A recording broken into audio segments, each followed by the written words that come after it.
Salut tout le monde, j'espère que vous allez bien, bienvenue dans cette nouvelle vidéo. J'ai mes lunettes dans un état, frère.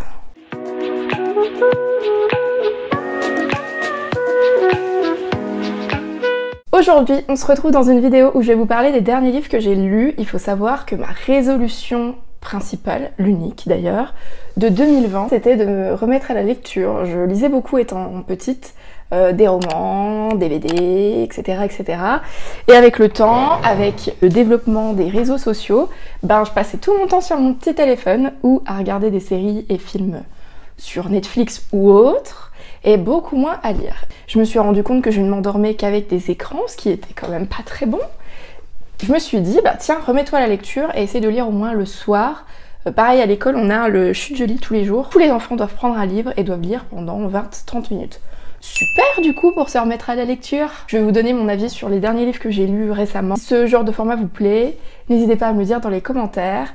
Et puis voilà quoi, je vous laisse avec la suite. Le premier livre dont je vais vous parler, c'est d'un auteur que je ne connaissais pas. Franchement, je sais même pas comment je me suis retrouvée avec ce bouquin. Je crois que la plupart, en fait, je les prends sur Vinted en seconde main. Et souvent, s'il y a plusieurs livres, je vais en prendre plusieurs sans forcément connaître tous les auteurs. Parmi cette liste de livres, c'est retrouver Pension complète de Jackie Schwartzman.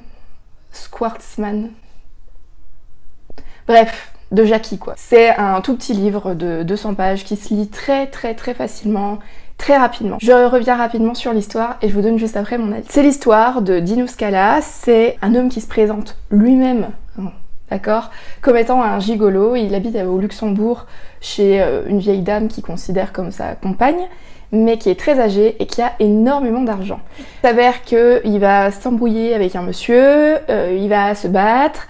Du coup, la dame le fout à la porte, elle lui dit « Barre-toi, sayonara, moustache gracias, c'est ciao ». Il descend dans le sud de la France, il se fait un ami qui s'appelle Charles. Charles est un auteur qui vient récemment d'avoir un prix Goncourt, donc un mec qui paraît très bien sous tout rapport. Il se rend compte au fur et à mesure des jours, en réalité, qu'il y a quand même des trucs chelous qui se passent.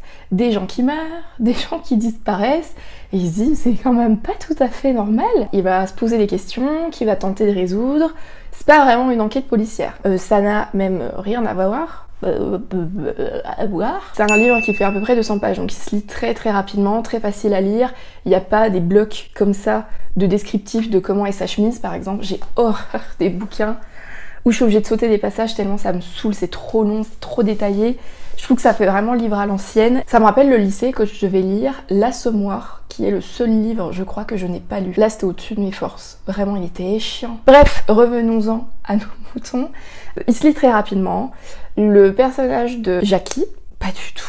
Le personnage de Dino est super sympa, c'est vraiment un mec qui est très drôle, qui a beaucoup de second degré, il fait beaucoup de blagues, ça me fait trop rire, j'adore l'humour noir, donc forcément ça m'a fait mourir de rire. C'est un peu compliqué de définir le genre de ce livre, parce que oui, il y a des gens qui meurent, mais en réalité c'est pas du tout une enquête policière quoi. Genre le gars c'est un peu par hasard qui découvre qui fait tous ces crimes, il n'y a pas vraiment d'enquête réalisée. C'est un peu un livre second degré, les quiproquos sont drôles, l'histoire est drôle, tu te reconnais un peu dans le personnage, il descend dans le sud de la France, il est un peu prétentieux, mais prétentieux très drôle, tu vois, pas prétentieux. Charles-Henri qui pète du haut de son yacht, non, rien à voir quoi. C'est juste quelqu'un qui est tombé dans la richesse un peu par hasard parce qu'il s'est amouraché d'une personne très aisée, mais lui finalement tu te rends compte que c'est un peu un beauf. Du coup c'est très drôle, franchement très sympa à lire. La fin, je l'ai trouvé un peu en queue de poisson. On a vraiment l'impression qu'il s'est dit faut que mon livre il fasse 200 pages max, je m'arrête à 200 pages, je cherche pas à en faire plus. Mais finalement, il aurait pu en faire plus pour une fin un peu plus construite à mon goût. La fin m'a vraiment laissé sur la fin. La fin m'a laissé sur la fin. Oh, je suis une poète. Et pour info, on s'en fout totalement, mais ce monsieur est né à Besançon et habite à Lyon, donc tout comme moi quoi. On est un peu copains avec Jackie finalement. Le deuxième livre, ça n'a rien à voir avec le premier, c'est La théorie des 6 de Jacques Expert. C'est aussi un petit livre, il fait moins de 300 pages. C'est l'histoire d'un tueur en série. Et en fait, on est dans sa tête. C'est tout ce qui se passe, tout ce qu'il ressent, pourquoi il agit ainsi, etc., etc. Son objectif, c'est de te prouver, à toi lecteur, que la théorie des 6 fonctionne. Vous allez me dire, mais qu'est-ce que c'est la théorie des 6 ? Nous ne connaissons pas cette théorie. Moi non plus, je ne la connaissais pas. La théorie des 6, c'est une théorie qui dit que tout individu sur Terre est relié à toi par 5 personnes maximum entre toi et la personne. Je suis pas sûre d'être très claire. Si on part de moi je connais quelqu'un, qui connaît quelqu'un, qui connaît quelqu'un, qui connaît Emmanuel Macron. Mais ça me paraît assez clair quoi. C'est cool pour une professeure des écoles de pas savoir expliquer quelque chose, non? Je l'ai trouvé incroyable, vraiment incroyable.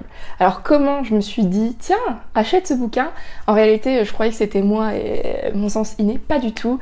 C'est ma copine Aurore qui lit beaucoup de livres, dont beaucoup de livres policiers surtout, qui me l'a conseillé et franchement, meilleur conseil de la Terre, j'ai adoré ce livre. L'histoire est hyper prenante, est-ce qu'il va réussir? Et surtout, t'as envie de savoir qui va être cette 6e personne, parce que tu ne le sais pas. Dès le début, il a son objectif, il choisit une personne au hasard et il dit on va voir si je vais réussir à atteindre cette 6e personne que j'ai en tête. Et le cheminement pour arriver à ça, franchement, est dingue, c'est fou. T'as vraiment, à chaque chapitre, tu peux pas t'arrêter, t'as envie de savoir ce qui se passe après. J'ai lu par la suite d'autres livres de Jacques Expert et je trouve que c'est le plus accessible. Il y a des livres où j'ai pas compris la fin, où je pensais avoir compris la fin. Mon papa l'a lu par la suite et m'a expliqué que j'avais pas compris la fin. Alors je suis peut-être très limitée d'esprit, mais je pense aussi que la théorie des 6 est très simple à comprendre. Attendez-vous quand même à être des fois un peu gêné, un peu dans le malaise, parce que t'es dans la tête de ce monsieur qui est quand même quelqu'un de très malsain, il tue des gens pour prouver une théorie, donc c'est pas non plus le mec que t'as envie de côtoyer et de présenter à tes parents quoi. Il est hyper intéressant, il a une personnalité très riche, une personnalité où tu te dis, vu que t'es dans sa tête, tu te dis est-ce qu'il imagine ce qu'il est en train de dire ou est-ce que c'est la réalité? Je vous en dis pas plus, mais je vous le conseille vivement. Si vous l'avez lu, n'hésitez pas à me dire ce que vous en avez pensé dans les commentaires. Le livre suivant, encore une fois, virage à 180 degrés. C'est Une fille comme elle de Marc Lévy. J'aime pas trop Marc Lévy, Musso, tout ça. En fait, je trouve que c'est des livres qu'on voit beaucoup trop. Ça me saoule, j'ai l'impression d'être dans ma tête obligée de lire ces bouquins parce que je les ai trop vus. Pareil, en faisant une commande vintage, j'ai vu qu'elle avait celui-ci, je me suis dit bah tiens, je vais le prendre aussi. Mais j'en attendais rien et c'est peut-être pour ça que je l'ai bien aimé finalement. C'est l'histoire de Deepak, qui est un immigré indien qui travaille à New York. Il s'occupe de monter et de descendre les ascenseurs dans un vieil immeuble en réalité. Il fait ce métier depuis toute sa vie. Son métier c'est toute sa vie. Il a une vie qui est très carrée. Il a une femme, il voit sa femme de telle heure à telle heure, il travaille de telle heure à telle heure. Il sort du travail, il rentre chez... Enfin, voilà, une vie sans vague, mais qui lui convient très très bien. Sauf qu'un jour, il y a un cousin qu'il ne connaît ni d'Ève ni d'Adam qui débarque à New York pour un travail et qui habite chez lui. En parallèle, son collègue qui lui travaille de nuit se fait mal, donc il n'y a plus de monsieur pour monter et descendre l'ascenseur à la nuit. Pas un ascenseur que t'appuies sur un bouton, parce que là, à moins d'être débile, tu peux le faire tout seul, hein. C'est un ascenseur un peu plus à l'ancienne quoi. Si il n'y a pas ce monsieur, l'ascenseur ne peut pas monter et descendre la nuit. Toute sa vie va se retrouver chamboulée à partir de ce moment-là. Le cousin... Ah, c'est pas un cousin, c'est un neveu en plus. Je confonds cousin et neveu. Son neveu Sanji va avoir un rôle très important, il va faire plein de choses qui font que c'est important. J'ai peur de trop en dire, donc je préfère rien dire du tout. Je suis pas sûre que vous raconter l'histoire comme ça va vous donner envie de le lire, mais j'ai adoré aussi ce livre. Vraiment, vous allez vous dire, elle adore tout. Pas vraiment, il y a des bouquins, je vous en parlerai après. J'ai pas accroché, je les ai même pas lus en entier. J'ai trouvé que ça se lisait très facilement, où t'as envie de savoir la suite. Ça t'empêche pas de dormir si tu sais pas la suite, mais t'as envie de savoir la suite. Les personnages sont attachants. Voilà, c'est un livre feel good, je trouve, qui se lit bien, et t'es content de la fin, et des relations entre les personnages, t'es trop content. Enfin, voilà, j'ai beaucoup aimé cet aspect-là. Je trouve qu'il aurait pu aller plus en profondeur sur certains sujets du livre. Voilà, il parle quand même d'immigrés, il parle aussi d'une jeune fille qui est handicapée. Pareil, il en parle rapidement. Je suis un peu partagée parce qu'il y a un côté où je me dis, bah, c'est cool d'en parler comme ça, comme c'était des choses normales, et c'est des choses normales, hein. Et il y a un côté où ça paraît pas si grave ce qui arrive à ces personnes, alors qu'il y a des choses très très graves dans ce livre. Et je sais pas, du coup je suis un peu partagée, mais j'ai vraiment bien aimé quand même ce livre. Je trouve que c'est le genre de livre que t'es content de lire au bord d'une piscine, si t'as une piscine, ou au bord d'un canapé si t'as pas de piscine. On fait avec les moyens du bord quoi. Mon petit côté romantique était content parce qu'il y a quand même une histoire d'amour dedans, donc voilà, j'étais contente de lire ce livre. À défaut de pouvoir en vivre en ce moment, ben j'en lis. Non, franchement il est très cool. C'est vraiment, vous allez vous dire, elle passe du coq au vin. Je sais que l'expression c'est du coq à l'âne, mais moi j'ai du coq au vin, ça me fait plus rire. Puisqu'il s'agit des chroniques de Bridgerton de Julia Quinn. L'histoire, pour ceux qui ne connaissent pas, j'ai l'impression qu'on n'entend parler que de ça. C'est Lady Bridgerton, qui est en réalité une nana qui écrit un peu sur les gens de la haute société, qui balance des doses à travers un journal sur des différentes familles de la haute bourgeoisie, dont la famille Bridgerton, qui est une famille que tu vas suivre au fil de tous les livres. J'ai lu les 2 premiers, j'ai les 2 suivants qui sont là et qui m'attendent. Le premier, ça concerne Daphné, qui est la plus grande des filles dans le livre de la famille Bridgerton et qui rentre dans le monde.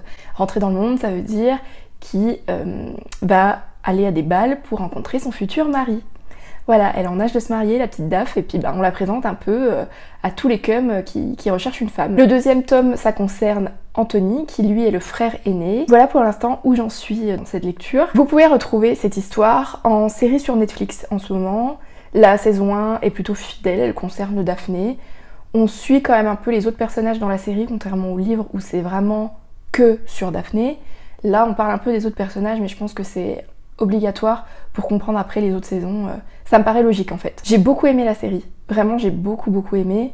J'ai beaucoup aimé surtout Simon, hein, on va pas se mytho, mais... c'est incroyable. Franchement, c'est incroyable d'être si charmant. Ça me paraît fou. Voilà. Si jamais il passe par là, l'acteur... I love you so much. Donc j'avais beaucoup aimé la série, alors que je suis quelqu'un qui n'aime pas du tout ce qui se passe dans le temps. J'aime pas voilà, ce qui se passe au 18e siècle, au 19e siècle. Je suis pas sensible, on va dire, à ces choses-là. Néanmoins, j'ai adoré la série. Et puis par la suite, en me baladant sur Instagram, je suis tombée sur la story de June65, qui est une blogueuse que je suis avant tout pour son goût en mode que j'adore, qui a parlé des livres et qui a dit qu'elle avait adoré. Je venais de finir Harry Potter et l'Ordre du Phénix. Et je me suis dit, j'aimerais bien changer un peu de style. Tiens, bah pourquoi pas. J'ai commandé sur Amazon le tome 1 et 2 qui se vend en un seul livre. En fait, quand vous avez les bouquins comme ça, il y a 2 tomes dedans. Là, vous voyez, c'est le 3 et 4. Pour le même principe, j'avais le 1 et 2. J'ai dû les lire en 10 jours.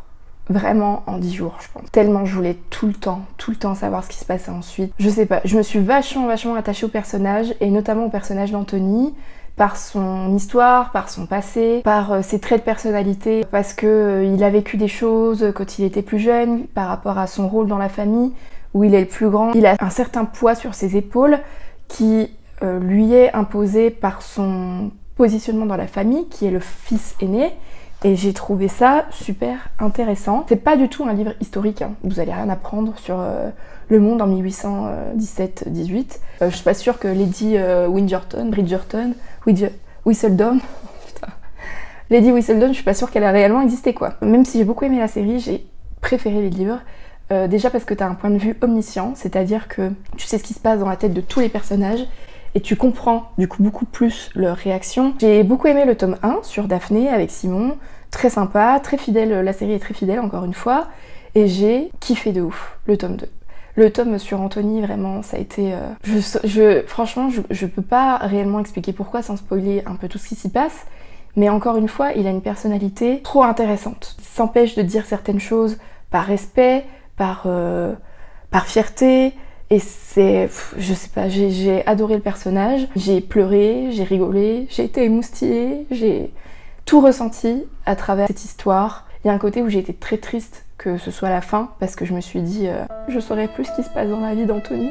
J'ai un peu du mal à lire le tome 3, parce que j'ai peur d'être déçue par rapport au tome 2, parce que j'étais tellement triste que ça se finisse, que je me dis mais si je dévore à la même vitesse le tome 3 et 4, qu'est-ce que je vais faire de ma vie après? Va falloir, Jean Castex, que tu roules les barres après que j'ai fini ce livre, parce que je vais péter un boulard quoi. Voilà, c'était les 4 ou 5 derniers livres que j'ai lus récemment. Là, j'ai recommencé à lire Harry Potter et Le Prince de Sang Mêlé. J'ai bientôt fini les tomes d'Harry Potter. C'était un peu mon challenge de ces années. Je me suis dit, je veux tous les lire. Je les ai quasiment finis. Bref, merci à vous d'avoir regardé cette vidéo. N'hésitez pas à me conseiller dans la barre d'infos des livres. Je suis toujours à la recherche de nouveaux livres et comme vous avez pu le voir, je suis plutôt ouverte à différents genres de bouquins. Je vous retrouve la semaine prochaine dans une nouvelle vidéo. Pendant ce temps-là, prenez soin de vous. N'oubliez pas de mettre un masque. Pire conseil, putain, on en a marre d'entendre ça tous les jours. Bref, prenez soin de vous et je vous dis à la semaine prochaine. Salut!